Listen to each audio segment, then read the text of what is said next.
தெய்வத்தின் குரல் மூன்றாம் பாகம். அளவறிந்து செயற்படுக, மிதத்துக்காகவே மிகைகள். முதற் பகுதி. குறிப்பு: இவ்வுரையை தெய்வத்தின் குரல் முதற் பகுதியில் சமூக விஷயங்கள் என்ற பிரிவில் உள்ள கணக்காயிருக்கணும் என்ற உரையுடன் இணைத்துக் கொள்ளலாம். விதவிதமாக பண்ணி மூக்கை பிடிக்க தின்னு என்று ஒரு சாஸ்திரம். பூஜா கல்பங்கள் என்று வழிபாட்டு முறைகளை கூறும் புஸ்தகங்கள் இப்படி சொல்வதாகத்தான் அர்த்தம். அவற்றில் நைவேத்தியம் பண்ணும் போது நைவேத்தியம் ஷட்ரசோபேதம் என்று போட்டிருக்கும். ஷட்ரசோபேதம் என்றால் அறுசுவையுடன் கூடிய போஜன தினுசுகள். அத்தனை வித அன்னங்களையும் வியஞ்சனங்களையும் பக்ஷ்யங்களையும் சுவாமிக்கு காட்ட வேண்டும். அவனுக்கு வெறுமனே காட்டுவதுதான். நிவேதயாமி என்றாலே தெரிவிக்கிறேன், அதாவது இந்த ஆகாரமெல்லாம் உனக்கு முன்னால் வைத்திருப்பதை உனக்கு தெரிவித்துக் கொள்கிறேன் என்றுதான் அர்த்தமே தவிர உன்னை சாப்பிட பண்ணுகிறேன் என்று அர்த்தமில்லை. எங்கேயோ நாமதேவர் மாதிரி ஒருத்தரால் தான் அவனை சாப்பிட பண்ண முடியும். நாமெல்லாம் அவனுக்கு காட்டிவிட்டு தெரிவிக்கிறதோடு சரி. அவன் பார்வை பட்டதாலேயே அந்த நைவேத்தியம் பிரசாதமாகி விடுகிறது. அதை நாம் தான் சாப்பிடுகிறோம். ஆனதால் சுச்சி ருச்சியாய் பல தினுசு பண்ணி நாம் நன்றாக சாப்பிட வேண்டும் என்று சாஸ்திரமே சொல்வதாக ஆகிறது. இன்னொரு பக்கம் சாஸ்திரத்திலேயே அநேக உபவாசங்கள், பழம் மட்டும்தான் சாப்பிடலாம், ஜலம் கூட கூடாது என்றெல்லாம் கண்டிப்பு. ஒரு பக்கம் வேத கோஷம், ராமாயண நவாகம், பாகவத சப்தாகம், ஹரிகதை, பஜனை, ஜால்ரா, சிப்ளா மிருதங்கம், கதையந்தஷ்ச மாம் நித்யம் என்று பகவானே சொன்னபடி அவன் கதைகளையே ஓயாமல் பேசுவது, பாடுவது, இன்னும் மிஞ்சினால் ஆனந்த கூத்தே ஆடுவது என்று அமர்க்களம், மேளதாளம், சேகண்டி, அதிர்வேட்டு. குறிப்பு: பகவத்கீதை 10.9.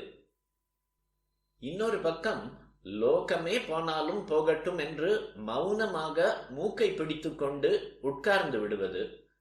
ஒரு பக்கம் பலி கிலி யஜ்ஞத்தில் பசுவை கொடுப்பது. இன்னொரு பக்கம் ரொம்ப பிஞ்சாக புடலங்காயை பறித்து விட்டால் கூட பாபம் என்று பிராயஷ்சித்தம். ஒரு பக்கம் முனி, காட்டேரி என்று ஏகப்பட்டவை.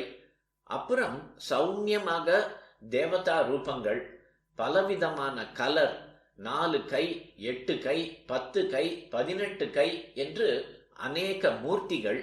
மூஞ்சூரிலிருந்து யானை, சிங்கம் வரை வாகனங்கள். இன்னொரு பக்கம் நிர்குணம். நாமம் ரூபம் இல்லை, பகவானும் இல்லை, பக்தனும் இல்லை என்று வேதாந்தம். ஒரே சாஸ்திரங்களே இப்படி ஒன்றுக்கொன்று வித்தியாசமாக சொன்னால் என்ன அர்த்தம்? நமக்கு தெரிந்த இடத்தில் ஆரம்பித்து தெரியாததற்கு போக வேண்டும் என்று அர்த்தம். அப்படி கொண்டு போவதற்காகவே நமக்கு தெரிந்தது தெரியாதது என்று ரொம்ப வித்தியாசமுள்ளதாய் இருக்கிற இரண்டையும் சொல்கிறது. நமக்கு என்ன தெரிகிறது? துவைத்த பிரபஞ்சம்தான். ஏகப்பட்ட ரூப வித்தியாசங்கள், குண வித்தியாசங்கள், மற்ற வித்தியாசங்கள் கொண்டதான துவைத்தந்தான் நாம் இருக்கிற நிலை. பலவித ருச்சிகள், பலவித காட்சிகள், பலவித கேள்விகள், கோபம், தாபம், பிரேமை, சாந்தி, உக்ரம், சௌமியம் என்று பலவித உணர்ச்சி வேகங்கள், குண வித்தியாசங்கள், நாமம் ரூபம் இவைதான் நாம் இருக்கிற நிலையில் தெரிவது. நாம் இருக்க வேண்டிய நிலை என்ன? இப்போது நமக்கு தெரியாததாக இனிமேல் நாம் தெரிந்து கொள்ள வேண்டியது என்ன என்றால் அதுதான் இந்த துவைத்த தோற்றத்துக்கெல்லாம் ஆதாரமாய் இருக்கிற ஒன்றே ஒன்று, அத்வைத்தம் என்று என்னமோ ஒன்று சொல்கிறார்களே அது. அங்கே ருச்சி இல்லை, சப்தம் இல்லை, ரூபம் இல்லை, நாமம் இல்லை, குணம் இல்லை. ஆனால் இதற்கெல்லாம் காரணமானது இருக்கிறது. தெரிந்ததையே தெய்வ சம்பந்தமுள்ளதாக்கி தர வேண்டும் என்றுதான் நைவேத்தியம் ஷட்ரசோபேதம், ஹரிகதையும் பஜனை சப்தமும், உக்ர சௌமிய தேவதைகள், அவற்றுக்கு அனுகுணமான ஹிம்சை அஹிம்சை காரியங்கள். ஆனால் தெரிந்ததோடு மட்டும் நிற்கப்படாது, தெரியாததையும் கொஞ்சம் கொஞ்சமாக தெரிந்து கொள்ள வேண்டும் என்றுதான் பட்டினி, ருச்சி இல்லாத சமாச்சாரம், மௌனம், சப்தம் இல்லை, நிர்குண பிரம்மம், நாம ரூபம் இல்லாத சமாச்சாரம். இப்படி 2 எக்ஸ்ட்ரீம்களை சொல்லிவிட்டால் மட்டும் சரிப்பட்டு வராது. இரண்டையும் லிங்க் பண்ணுவதற்கு, இணைப்பதற்கு ஒன்று செய்ய வேண்டும். நாம் வாழ்கிற முறையில் எல்லா ஆஸ்பெக்டும் இந்த லிங்கை ரிஃப்ளெக்ட் பண்ணும்படியாக, இந்த இணைப்பை பிரதிபலிக்கும்படியாக வாழ வேண்டும். இந்த லிங்க் என்ன? அதுதான் மிதமாக இருப்பது. மாடரேஷன் என்கிறார்களே அது. மிதவாதிகள் என்று கேள்விப்பட்டிருப்பீர்கள். உடனே பூர்ண ஸ்வராஜ்யம் வேண்டும் என்று அவசரப்படக்கூடாது. அதே சமயத்தில் வெள்ளைக்கார ராஜாங்கத்துக்கு இத்தனை ஆதிக்கமும் இருக்கவிடக்கூடாது என்பது அவர்கள் கட்சி. அவர்கள் சொன்னதில் உள்ள நியாயம் இப்போது சுதந்திரம் வந்துவிட்டு நமக்கே தெரிகிறது.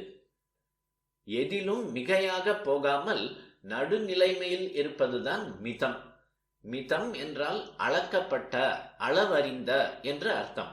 மெஷர்டு பிஹேவியர் என்று சொல்லும் போதும் எதிலும் தீவிரமாக பறக்காமல் நிதானமாக கவனமாக செய்வதைத்தானே மெஷர்டு என்பது குறிக்கிறது.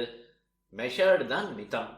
ஜியாமெட்ரி என்கிறோமே, அது ஜ்யா மிதி என்ற சம்ஸ்கிருத வார்த்தை தான்.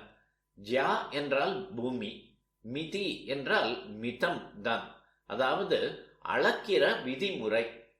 யஜ்ஞத்தில் வேதிகை நிர்மாணம் முதலானதுகளுக்கு பூமியை அளப்பதிலிருந்தே ஜியாமெட்ரி உண்டாயிற்று. க்ஷேத்திரம் என்றாலும் பூமிதான். அதனால் தான் இதற்கு க்ஷேத்திர கணிதம் என்றும் பெயர் இருக்கிறது. செய்கிற காரியம், பேசுகிற பேச்சு, சம்பாதிப்பது, செலவழிப்பது, புத்தியை ஓடவிட்டு நினைப்பது, அலைவது, சாப்பிடுவது, ட்ரெஸ் பண்ணி கொள்வது, பொழுதுபோக்கு, எல்லாவற்றிலுமே ஒவ்வொன்றிலுமே ஓவராக போய்விடாமல் மனஸ் எதற்கும் வசப்பட்டு விடாதபடி அளவறிந்து மெஷர்டாக வைத்துக் கொள்வதுதான் மிதம். எல்லாவற்றிலும் இப்படி பண்ணுகிற பழக்கம் வந்துவிட்டால் சித்தம் சமநிலையில் பரமசாந்தமாக ஆவதற்கு உதவும். பழக்கம் எப்படி வரும்? ஈஸ்வர கிருபையில் தான் வரும். அந்த கிருபை எப்படி வரும் என்றால், அதற்காகத்தான், அதை வருவித்துக் கொள்வதற்காகத்தான் 2 எக்ஸ்ட்ரீம்களாக அனுஷ்டானங்களை சாஸ்திரங்கள் ஏற்படுத்தி கொடுப்பது. நமக்கு தெரிந்த நிலையில் ஒரு எக்ஸ்ட்ரீமாக பண்டிகை போஜனம், பாட்டு, கூத்து ஆகியவற்றையும் தினுசுகளில் அபிருச்சி கண்ட நம் மனசுக்கு ஏற்றபடி அநேக தெய்வங்கள் ஆகியவற்றையும் ஒரு பக்கம் சொல்லிக்கொண்டே, அதே சமயத்தில் இன்னொரு எக்ஸ்ட்ரீமான உண்ணாத, உறங்காத, பேசா நிலையையும் நிர்குண ஏக பரமாத்மாவையும் ஞாபகப்படுத்தி கொண்டே இருப்பது. இப்படி 2 எக்ஸ்ட்ரீம்களையும் மாறி மாறி அபியாசம் செய்கிறதாலேயே தராசின் 2 தட்டுகளிலும் வெயிட்களை போடுவதால் அது சமநிலைக்கு வருகிற மாதிரி மனசு சமத்துக்கு வந்து, அதோடு வாழ்க்கையின் எல்லா அம்சங்களிலும் மாடரேஷன் வந்துவிடும்.